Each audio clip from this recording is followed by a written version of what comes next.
Isang malakas na tinig mula sa dating opisyal ng palasyo.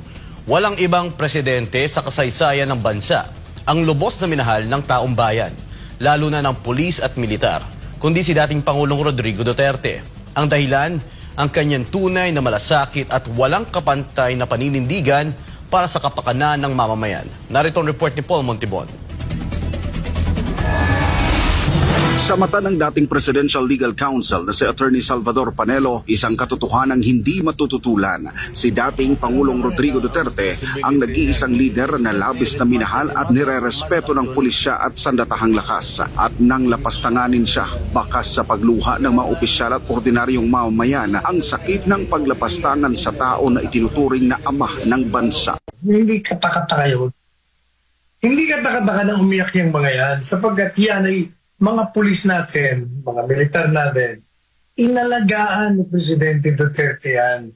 Dinoble ang kanilang mga sahod, lahat ng mga benepisyo nila binigay. Kasi ang pananaw ni Presidente Duterte, mukhang nakalimutan natin to. Ito ang tagapagtanggol ng bansa, tagapagtanggol ng mga kababayan natin. Tapos ang lilit ng mga sahod, walang mga, di ba, ang mga reklamo ng mga military noon, ng mga pulis, wala silang kulang ang uniforme, sapatos, baret, inalagaan niya yon. Hindi lamang ito isang pagkaraniwang relasyon ng pinuno at ng kanyang mga alagad ng batas, sapagkat si Duterte hindi kailanman nakalimot kahit sa kamatayan ng isang pulis o sundalo, naroroon siya kasama ng pamilya, kasama sa luksa, kasama sa pagbibigay pugay. Siya lang ang presidente.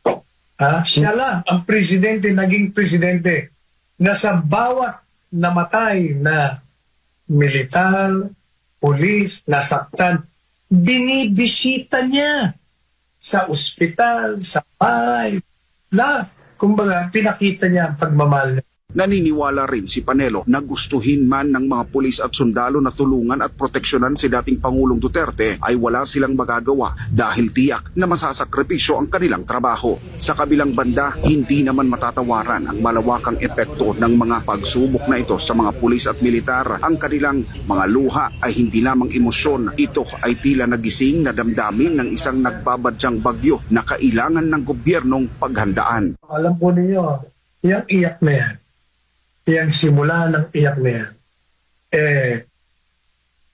ang aking mensahe sa gobyerno, yan ay simula ng pagkapukaw ng kanilang damdamin upang sila ay manindigan sa ginagawa ninyong paglapastangan diyan kay Presidente Duterte. Hindi ako magtataka kung darating ang panahon at mabilis ang panahon. Ngayon pa lang, naririnig na natin, nakikita na natin ang mga iba't ibang rally sa iba't ibang lugar. At ngayon, ang kanilang tinig ay patuloy na lumalakas. Kaliwat kanang pag-aalsa, pagkilos at paninindigan ng sambayan ng Pilipino. Hindi na mapipigilan ang pagkadismaya sa pamumulitika laban sa mga Duterte. Mababakas ang galit at emosyon ng mga Pilipino para sa nag-iisa nilang presidente na walang hangad kundi mapabuti lamang ang bansa na malaya sa korupsyon, pang-aabuso ng mga tiwaling opisyal ng pamahalaan, kahirapan at impluwensya ng iligal na droga. Sino ang may kasalanan? At kanino kakampi ang bayan? Mga tanong na kailangang sagutin sapagkat ito na ang bagong sigaw ng sambayan ng Pilipino, ang paghanap ng tunay na lider na may tapang at malasakit. Para sa Diyos at sa Pilipinas kumahal, nag-uulat Paul Montibon, SMNI News.